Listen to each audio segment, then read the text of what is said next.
Sidang kasus ijazah Presiden ke-7 Republik Indonesia Joko Widodo telah dihentikan oleh Pengadilan Surakarta karena eksepsi pihak tergugat dikabulkan. Namun pihak penggugat kini tengah menyiapkan banding agar pengusutan kasus ijazah Jokowi terus bergulir. Pengadilan Negeri Surakarta mengabulkan eksepsi tergugat, yakni pihak Presiden ke-7 Indonesia Joko Widodo. Hal itu terungkap dalam putusan sela kasus gugatan ijazah Jokowi Kamis lalu. Majelis Hakim menyatakan eksepsi yang dikabulkan itu jadi putusan akhir dalam perkara ini, tapi memberikan waktu 14 hari bagi penggugat untuk ajukan banding.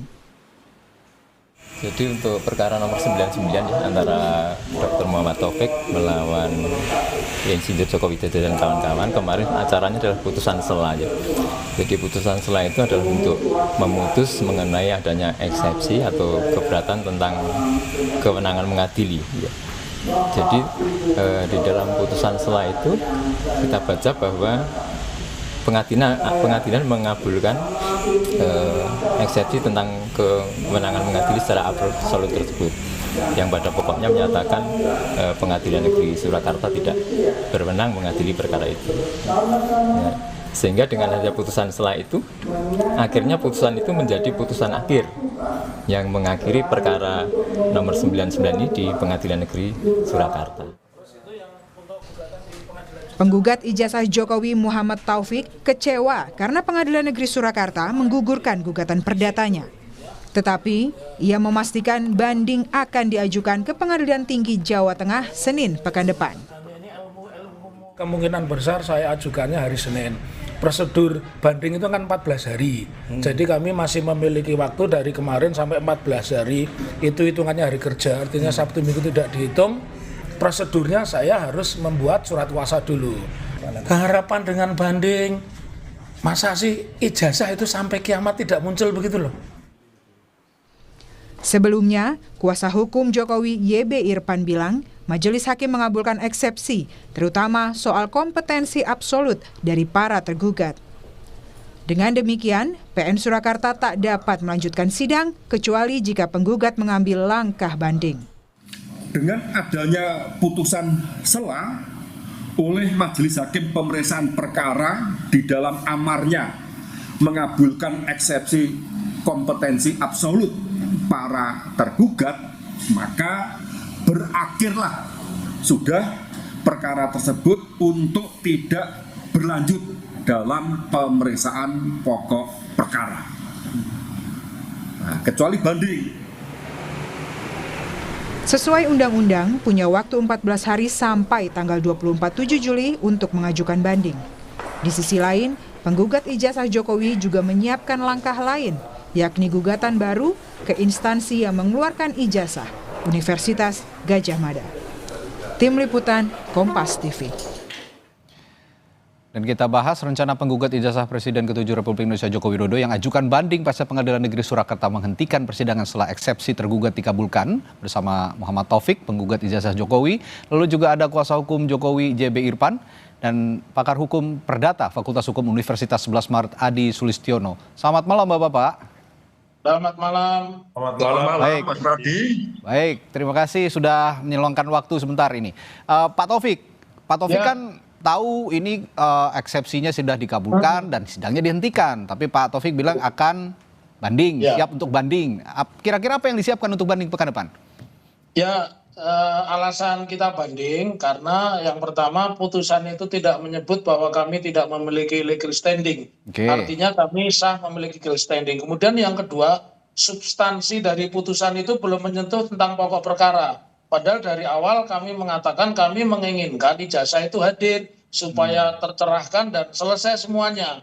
Dan yang lebih penting dari itu semua, kalau kami melihat menurut saya putusan itu tidak tepat ya. Kenapa? Karena di dalam pusita, di dalam narasi kami juga tuntutan kami itu tidak ada satu kalimat pun yang mengatakan meminta membatalkan. Apakah membatalkan pemilihan wali kota, gubernur, presiden, atau membatalkan ijazah? Tidak. Sama sekali kami hanya menginginkan sebagai warga negara Indonesia dan pembayar pajak sehingga memiliki legal standing supaya persidangan itu dilanjutkan Bahkan dari awal hakim sudah menjadwalkan putusan sampai dengan tanggal 12 Agustus 2025. Tetapi kami sudah diberitahu kawan-kawan yang sebelumnya mengajukan gugatan serupa, baik ke TUN Pengadilan Jakarta Timur, Jakarta Selatan, juga berakhir digugurkan pada taraf eksepsi. Jadi ini bukan satu hal yang mengejutkan bagi kami, cuman kalau pertimbangannya adalah kompetensi absolut kami tolak. Kenapa? Karena ada gugatan main-main yang diajukan oleh Boyamin dan kawan-kawan tentang penjualan mobil SMK, padahal mereka tidak pernah membeli, juga tidak pernah janjian atau tidak pernah inden mobil SMK. Tapi gugatan itu jalan terus. Begitu Mas Radi. Baik, itu ini kan berarti kami. Ya, nanti minggu depan kan ada law action lagi nih kalau berarti untuk ini tidak berhenti di sini. Kalau gitu saya tanya juga betul. Kalau gitu saya tanya juga ke Pak Irfan, gimana ngadepin law action yang kayaknya nggak berhenti di sini aja nih, Pak Irfan? Terima kasih Pak Rudi. Pertama kami akan menanggapi adanya putusan Pengadilan Negeri Surakarta melalui putusan sela yang pada pokoknya mengabulkan eksepsi kewenangan mengadili sebagaimana yang telah diunggah oleh Pengadilan Negeri Surakarta pada hari Kamis kemarin.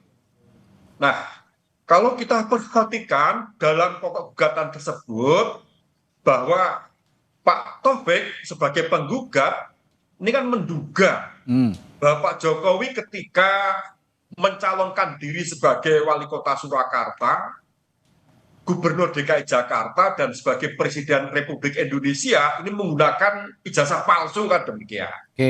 Namun karena adanya kelalaian yang dilakukan oleh pihak KPU, UGM maupun SMA 6 yang pada akhirnya Pak Jokowi tetap lolos bahkan terpilih dan akhirnya dilantik untuk menduduki jabatan baik sebagai wali kota Surakarta, kemudian gubernur DKI, dan sebagai Presiden Republik Indonesia. Nah, sesuai dengan Undang-Undang Nomor 30 2014, ini kan terdapat adanya perluasan mengenai kewenangan mengadili oleh PT UN yang semula berdasarkan Undang-Undang Nomor 5 tahun 86 bahwa kewenangan PT UN sebatas untuk mengadili adanya keputusan tata usaha negara atau yang disebut bersaking.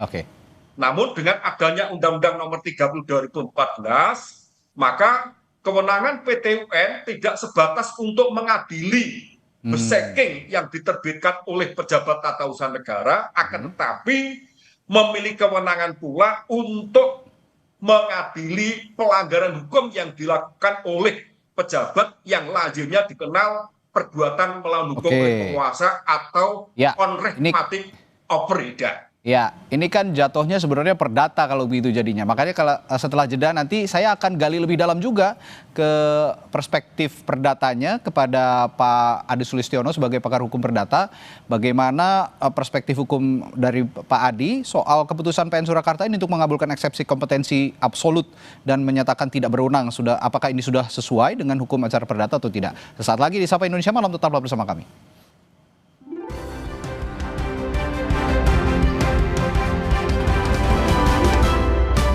Kita bahas lebih dalam lagi secara substansial soal perspektif perdata yang sudah kita saksikan bersama-sama atau kita peroleh informasinya bahwa PN Surakarta mengabulkan eksepsi yang diajukan oleh pihak Presiden ke-7 Republik Indonesia Joko Widodo dalam kasus dugaan ijazah palsu. Pak Adi, ini kalau saya seperti yang saya tanyakan tadi, kalau dari perspektif hukum perdata, apakah keputusan PN Surakarta untuk mengabulkan eksepsi kompetensi absolut dan menyatakan tidak berwenang ini sudah sesuai dengan hukum acara pidana, Pak Adi? Terima kasih Mas Radi. Jadi ini masalah gugatan Bapak Dr. Muhammad Taufik terhadap kuasa yang diwakili oleh Pak Dr. Irfan. Ini memang Pak Irfan tergugat 1, tergugat 2, dan 3 mengajukan eksepsi. Jadi eksepsi itu sebagai hak dari tergugat terhadap gugatan penggugat yang bukan terkait dengan pokok perkara, tapi terkait dengan syarat formil. Jadi atau prosedur gugatan bisa juga terkait dengan pengadilan tidak berwenang atau kompetensi absolut relatif, bisa juga terkait dengan gugatan tidak jelas, bisa juga dengan gugatan prematur atau nebis in idem, atau terkait dengan eksepsi surat kuasa khusus tidak sah. Oke. Nah, terkait dengan gugatan dari Mas Dr. Muhammad Taufik, para tergugat sepakat mengajukan eksepsi tentang pengadilan tidak berwenang. Ya. Kemudian majelis hakim yang diketuai Pak Putu Gede Haryadi memberikan putusan sela yang mengabulkan eksepsi, ya kan, mengabulkan eksepsi putusan sela ini bukan terkait dengan apa, bukan terkait dengan pokok perkara, tetapi ini terkait dengan terkait dengan eksepsi yang diajukan oleh para tergugat. Nah, terhadap putusan ini sudah barang tentu penggugat bisa melakukan banding, ya kan, atau sampai kasasi. Tapi bisa juga kalau melakukan banding, nanti majelis banding akan memeriksa eksepsi dari apa yang diputus oleh pengadilan negeri sesuai dengan apa gugatan yang diajukan oleh Bapak Dr. Muhammad Taufik. Tetapi bisa juga mencabut gugatan untuk memperbaikinya, kemudian menggugat kembali. Nah, tergantung nanti Pak Dr. Muhammad Taufik mau milih mana, atau lewat atau lewat nanti mengajukan gugatan. Demikian, Mas Rai. Baik, Prof. Hadi, PN Surakarta ini kan bilang juga bahwa bukan ranah mereka sebenarnya untuk menangani perkara keaslian ijazah Jokowi ini. Nah, melihat akan ada ajuan banding, menimbang juga dengan pernyataan dari PN Surakarta ini tadi, kira-kira menurut Anda kasus ini bisa berlanjut apa sebenarnya harusnya stop di sini? Kalau nanti Mas Dr. Muhammad Taufik mengajukan banding, berarti nanti majelis banding akan memeriksa lagi apakah putusan sela yang dilakukan oleh pengadilan negeri itu sudah sesuai atau enggak, ya kan? Kemudian kalau itu ternyata sudah sesuai, dikuatkan. Kalau tidak kan berarti ditolak kan berarti langsung pengadilan negeri akan memeriksa pokok perkaranya, gitu. Tergantung nanti perspektif majelis banding yang akan memeriksa terkait dengan putusan sela yang diajukan, yang diputus oleh pengadilan negeri atas dasar eksepsi yang diajukan para tergugat. Oke, Pak Taufik, kalau gitu saya ke Pak Taufik lagi nih. Kalau misalnya nanti banding juga gagal, langkah apa lagi selain gugatan ke UGM dan KPU? Tapi banding ini juga akan nyasarnya ke pihak universitas dan KPU katanya ya? Ya. Oke. Saya menjawab dua hal. Satu, saya jawab pertanyaan Prof. Hadi dulu. Memang benar. Skenario kami itu, Mas Radi dan Prof. Hadi, itu kami ada tiga. Satu, kami menyatakan banding.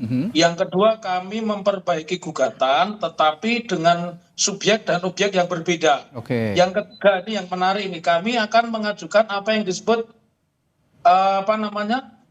citizen lawsuit, ya. Jadi kami akan mengajukan citizen lawsuit ya, yang artinya saya akan mengajukan gugatan di pengadilan Surakarta sebagai bagian dari kepentingan publik, ya.